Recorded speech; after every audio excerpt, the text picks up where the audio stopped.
আসন্ন টি-20 বিশ্বকাপে বাংলাদেশের জায়গায় স্কটল্যান্ডকে আনুষ্ঠানিকভাবে অন্তর্ভুক্ত করেছে আইসিসি।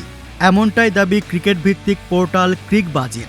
তারা বলছে, দুবাইয়ে আইসিসির সদর দপ্তর থেকে এডিনবরায় স্কটল্যান্ড ক্রিকেটের সদর দপ্তরে যোগাযোগ করা হয়েছে। তবে স্কটল্যান্ড ক্রিকেটের প্রধান নির্বাহী কর্মকর্তা ট্রুডি লিন্ডব্লেডের সঙ্গে যোগাযোগ করেও তার কাছ থেকে এ ব্যাপারে কোনো প্রতিক্রিয়া পায়নি ক্রিকবাজ।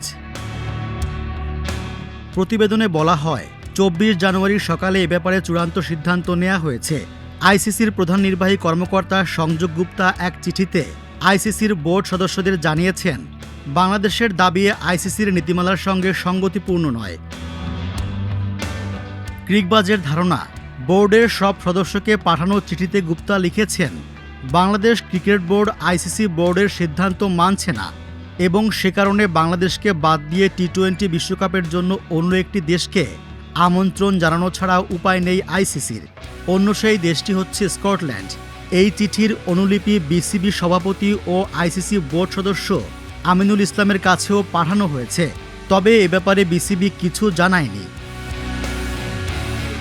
আইসিসি গত 21 জানুয়ারি চূড়ান্ত সিদ্ধান্ত জানিয়ে দেয়, টি-20 বিশ্বকাপে খেলতে হলে বাংলাদেশকে ভারতে গিয়েই খেলতে হবে।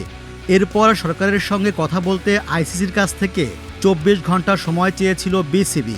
তবে এ সময়ও বাংলাদেশের সিদ্ধান্ত বদল হয়নি। আইসিসি ভেন্যু না বদলালে নিরাপত্তা শঙ্কার কারণে এবারের টি-20 বিশ্বকাপে বাংলাদেশ খেলবে না, এটাই বাংলাদেশের চূড়ান্ত সিদ্ধান্ত।